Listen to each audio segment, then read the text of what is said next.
الحمدللہ نحمده ونستعینه ونستغفره ونؤمن به ونتوکل علیہ ونعوذ باللہ من شرور انفسنا ومن سیئات اعمالنا من يهده الله فلا مضل له ومن يضلله فلا هادي له ونشهد ان لا اله الا الله واشهد ان محمدا عبده ورسوله اما بعد فإن خير الحديث كتاب الله وإن خير الهدي هدي محمد صلى الله عليه وسلم وشر الأمور محدثاتها وكل محدثة بدعة وكل بدعة ضلالة وكل ضلالة في النار. أعوذ بالله من الشيطان الرجيم. بسم الله الرحمن الرحيم. يا أيها الناس اتقوا ربكم الذي خلقكم من نفس واحدة وخلق منها زوجها وبث منهما رجالا كثيرا ونساء واتقوا الله الذي تساءلون به والأرحام إن الله كان عليكم رقيبا. يا أيها الذين آمنوا اتقوا الله حق تقاته ولا تموتن إلا وأنتم مسلمون. رب اشرح لي صدري ويسر لي أمري واحلل عقدة من لساني يفقهوا قولي رب زدني علما رب زدني علما. قال اللہ تبارک و تعالی فاصبر کما صبر اولو العزم من الرسل.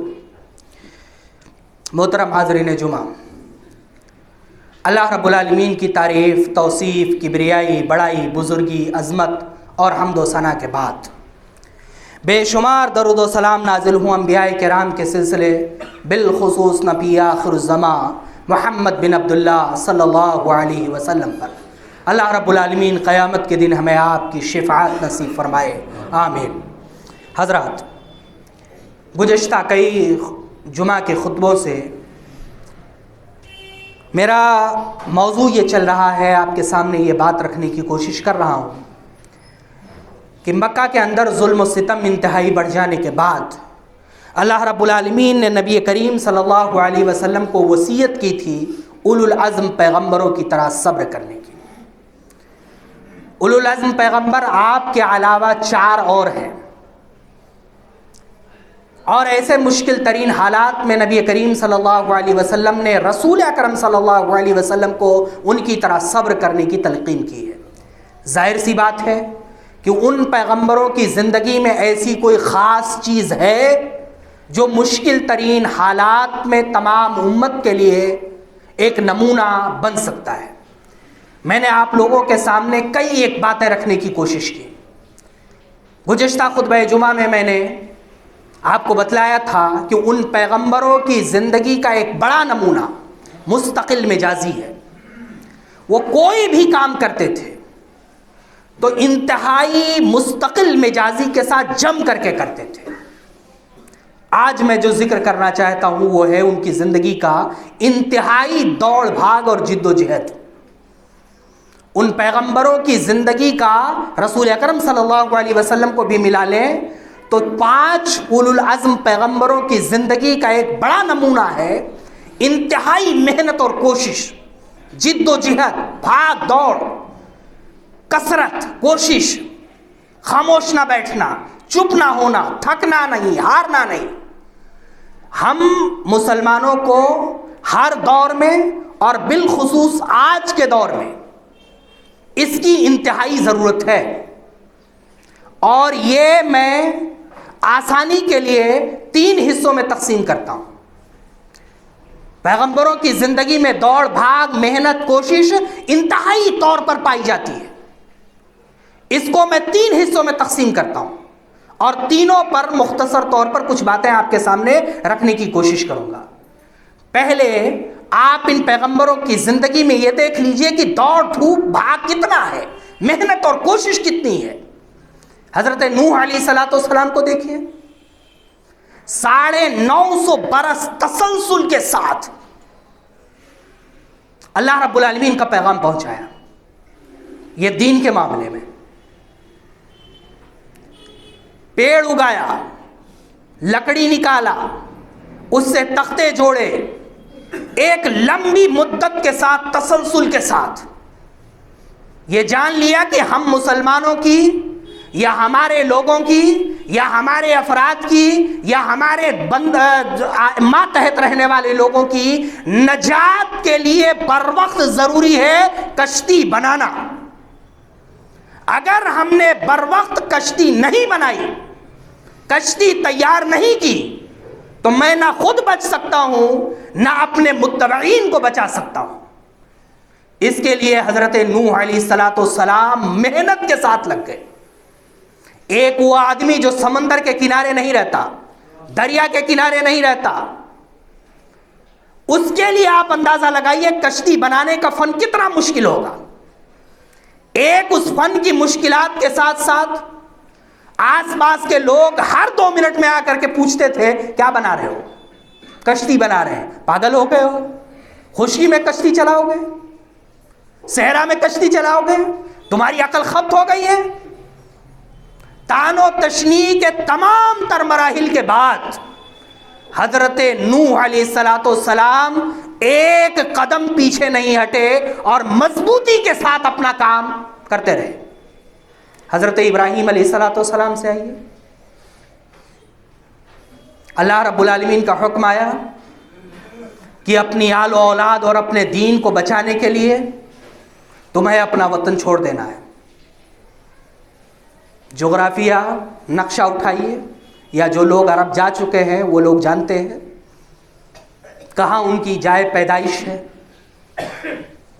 اور ابراہیم علیہ السلام آج سے تقریباً 5000 سال پہلے ایک بھتیجا، ایک بیوی اور ایک اپنا جان، ایک اللہ کی معیت، اس پر ایمان اور اس کے مدد کا یقین دل میں لے کر کے عراق سے چلتے ہیں، تسلسل کے ساتھ فلسطین پہنچتے ہیں، فلسطین سے چلتے ہیں مکہ آتے ہیں، اور پوری زندگی محنت کے ساتھ ان دونوں علاقوں میں دوڑ لگاتے رہتے ہیں. کبھی اسماعیل کے پاس آتے ہیں، کبھی اسحاق کے پاس جاتے ہیں، ان کے لیے جد و جہد کرتے ہیں، ان کے لیے کوشش کرتے ہیں، ان کے لیے کرتے ہیں. حضرت نوح علیہ السلام، حضرت موسیٰ علیہ السلام کی زندگی کا مطالعہ کریں تو آپ کو اور کھل کر کے سامنے آئے گا کتنی محنت کی، کتنی کوشش کی. نبی کریم صلی اللہ علیہ وسلم کی زندگی دیکھیے. نبوت سے پہلے بکریاں چرائیں، تجارت کی. نبوت کے بعد بھی کس قدر محنت کی، کس قدر کوشش کی، کتنی قربانیاں دی، کتنی جد و جہد کی، کتنے بھاگ دوڑ کی. لہٰذا ہمیں ان پیغمبروں کی زندگی سے یہ سمجھ میں تو آتا ہے کہ ہمیں ہر صورت میں، ہر ایک طور پر محنت کرنی چاہیے، کوشش کرنی چاہیے، زندگی کو چلتے رہنا چاہیے. یہی وجہ ہے کہ نبی کریم صلی اللہ علیہ وسلم کثرت کے ساتھ دعا مانگا کرتے تھے، اللہم انی اعوذ بک من العجز والکسل. اللہ رب العالمین میں عاجز رہ جانے سے تیری پناہ مانگتا ہوں اور سستی سے تیری پناہ مانگتا ہوں. سست کمزور رہ جانے سے اللہ رب العالمین تیری پناہ چاہتا ہوں. مجھے ایسی زندگی نہیں پسند ہے جو میری محنتوں کو روک دے، مجھے عاجز کر دے، میں جو کرنا چاہوں وہ نہ کر سکوں، اس کے راستے میں حائل ہو جائے. اور پروردگار میں یہ بھی نہیں چاہتا ہوں کہ میں سست رہوں، کمزور رہوں، میری زندگی سستی کے ساتھ گزرے، میری زندگی میں پھرتی نہ ہو. رب العالمین ایسی دونوں زندگیاں مجھے نہیں چاہیے. اس لیے بھاگ دوڑ اور دوڑ کو میں نے 3 حصوں میں تقسیم کیا ہے. مختصر سے طور پر میں ان 3 حصوں کو 3 الگ الگ طریقے سے آپ کے سامنے رکھتا ہوں. سب سے پہلے رکھتا ہوں دین کے معاملے میں. دین کے معاملے میں ان پیغمبروں کی زندگی کا ایک نمونہ ہمارے پاس ہے، اور انتہائی طور پر ان 5 پیغمبروں کی زندگی میں یہ نمونہ ہمارے لیے پایا جاتا ہے، بالخصوص اس وقت جب ہم مشکل ترین حالات سے گزر رہے ہوں. وہ نمونہ کیا ہے؟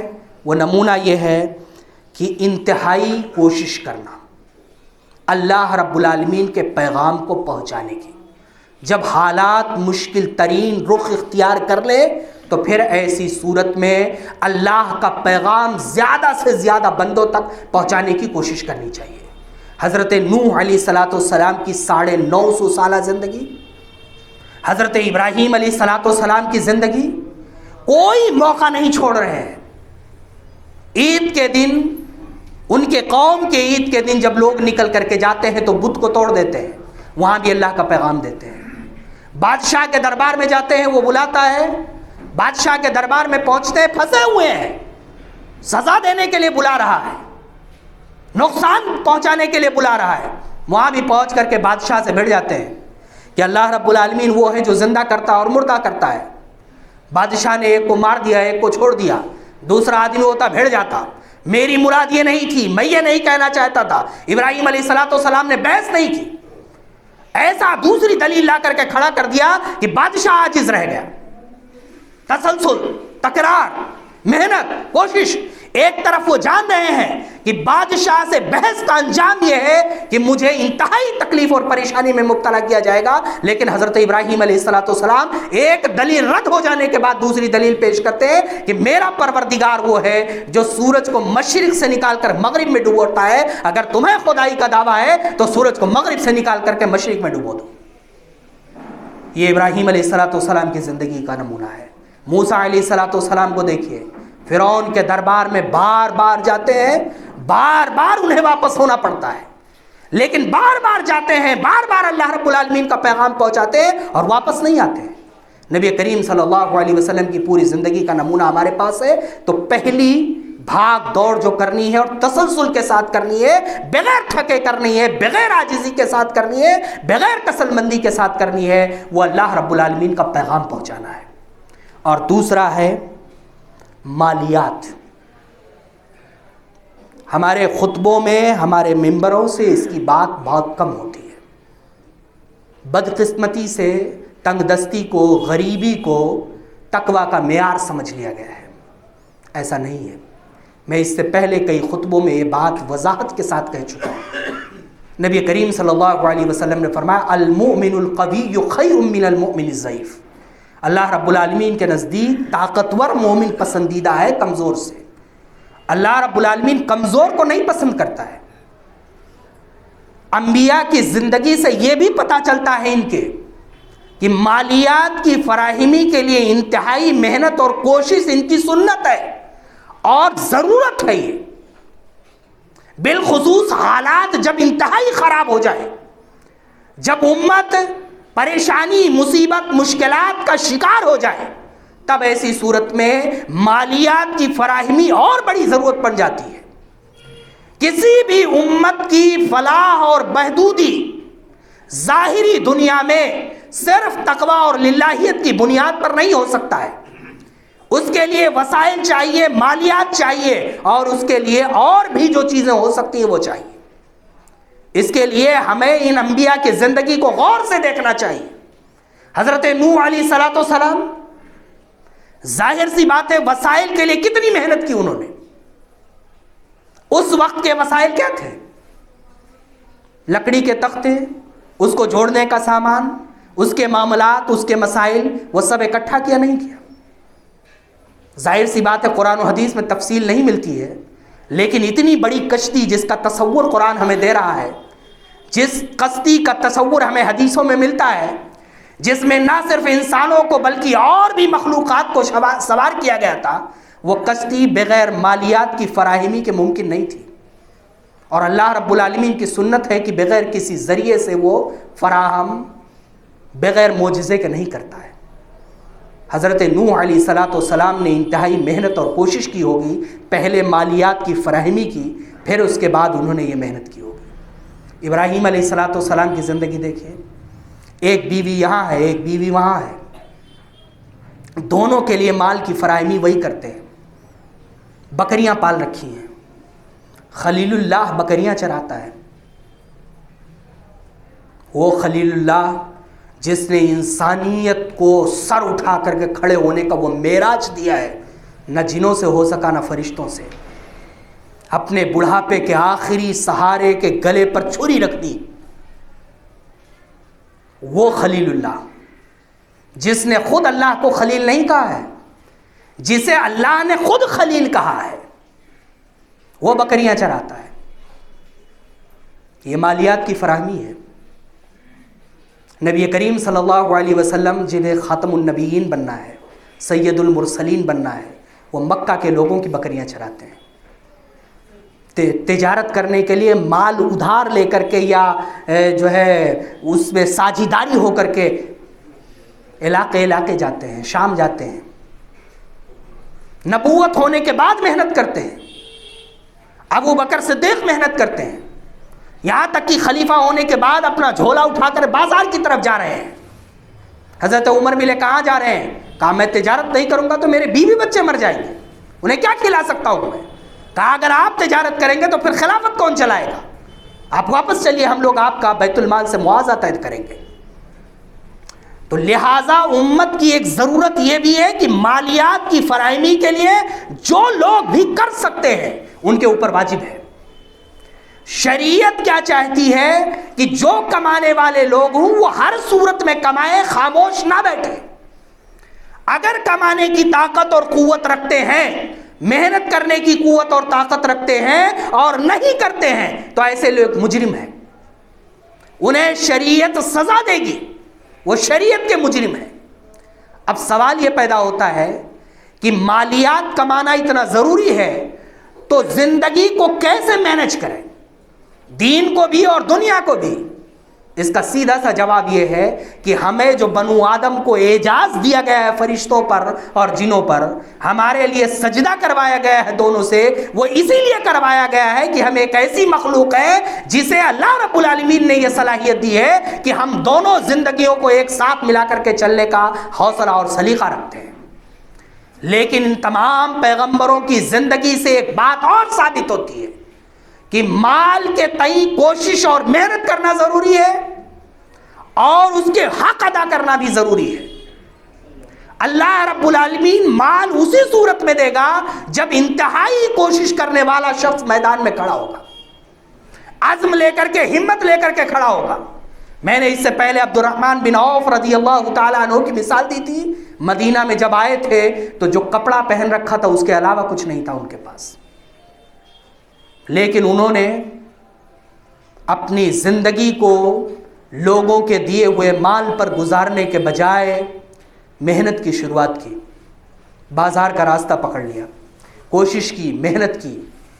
اللہ رب العالمین نے کتنا نوازا کہ انتقال کے بعد جن لوگوں نے سونے کاٹ کاٹ کر کے بانٹے ان کے ہاتھوں میں چھالے پڑ گئے۔ تو ان پیغمبروں کی زندگی سے ایک نمونہ یہ ملتا ہے کہ مال کمانے کے لیے شرعی حکم ہے یہ، اور اس کے لیے ہمیں انتہائی محنت، کوشش، جد و جہد کرنی ہے، مستقل مزاجی کے ساتھ کرنی ہے۔ پہلی چیز، اگر کوئی آدمی محنت نہیں کرتا ہے اللہ رب العالمین اسے دے گا نہیں۔ ایسا بھی ہو سکتا ہے ظاہری دنیا میں آدمی کو دکھتے ہوئے کہ نہیں محنت کر رہا ہے، اللہ رب العالمین دے رہا ہے، لیکن اللہ رب العالمین ظاہری طور پر دے گا، اس میں برکت نہیں ہوگی، وہ فائدہ مند نہیں ہوگا، مال بہت آ جائے گا، سود کھانا شروع کر دے، سود کا کاروبار کر دے، بغیر کسی کام کے ملنے لگے گا، ظاہری طور پر بہت کچھ دکھے گا، لیکن اس کی باطنی زندگی میں جھانک کر کے دیکھیے، ایسا اجاڑ پن، ایسی مصیبتیں، ایسی پریشانیاں ہوں گی کہ زندگی کے کسی ایک لمحے میں اسے سکون نہیں ہوگا۔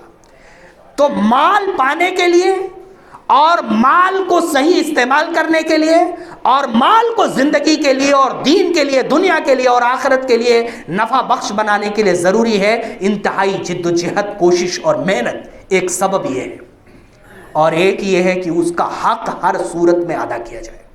فَإِن شَكَرْتُمْ لَأَزِيدَنَّكُمْ وَإِن كَفَرْتُمْ إِنَّ عَذَابِي لَشَدِيدٌ۔ اگر تم نے شکریہ ادا کیا تو میں تمہیں اور نوازوں گا، اور اگر تم نے کفران نعمت کی تو یہ جان لو کہ میرا عذاب بہت سخت ہے۔ تو شکریہ یہ ہے کہ اس کے تمام حقوق کو ادا کیا جائے۔ مال کا حق یہ ہے کہ اسے ہمیشہ جائز طریقے سے کمایا جائے، مال کے کمانے میں ذرہ برابر شبہ نہ ہو کہ یہ حرام طریقے سے آیا ہے، ذرہ برابر شبہ نہ ہو۔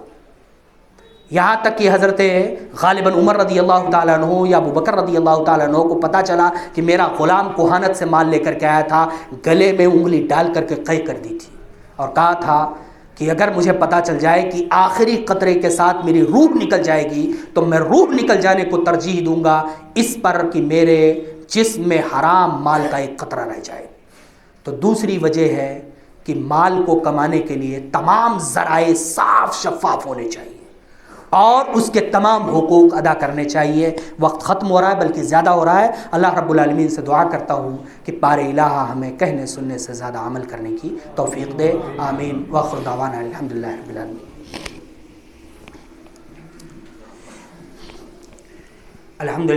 الحمدللہ نحمده ونستعینه ونستغفره ونؤمن به ونتوکل علیہ ونعوذ باللہ من شرور انفسنا ومن سیئات اعمالنا من یهده اللہ فلا مضل له ومن یضلل فلا هادی له ونشهد ان لا الہ الا اللہ واشهد ان محمدا عبده ورسوله اما بعد۔ انشاءاللہ اگلے جمعے سے اپنے پرانے وقت پر خطبہ شروع ہوگا اور نماز ہوگی، آپ لوگ اس کا خیال رکھیں۔ اللہ رب العالمین ہمیں کہنے سننے سے زیادہ عمل کرنے کی توفیق دے۔ اللہ رب العالمین جب تک ہمیں اس دنیا میں زندہ رکھ، ایمان، دین اور اسلام پر زندہ رکھ۔ رب العالمین جب ہمارا خاتمہ ہو تو دین پر، ایمان پر اور اسلام پر ہو۔ اللہ رب العالمین ہمیں جو بیمار ہیں انہیں شفائے کلی عطا فرما۔ اللہ رب العالمین ہم میں سے جو انتقال کر گئے ان کی قبروں کو نور سے بھر دے، انہیں جنت الفردوس میں اعلیٰ سے اعلیٰ مقام دے۔ اللہ رب العالمین مسلمان دنیا میں جہاں کہیں بھی پریشان حال ہیں، رب العالمین ان کی پریشانیوں کو دور فرما، غیب سے ان کے مدد کی کوئی سبیل عطا فرما۔ اللہ رب العالمین ہمیں نیک بنا، ایک بنا، متحد بنا، امت کے لیے مخلص بنا اور فائدہ مند اور کارآمد بنا۔ اللہ رب العالمین ہمیں ہمت دے، توفیق دے، حوصلہ دے کہ اپنے بزرگوں کی وراثتوں کی حفاظت کر سکیں۔ اللہ رب العالمین ہمیں ہمت دے، حوصلہ دے، توفیق دے کہ ہم اپنے آئندہ آنے والی نسلوں کی تربیت کر سکیں، انہیں دین کے لیے مخلص سپاہی بنا سکیں۔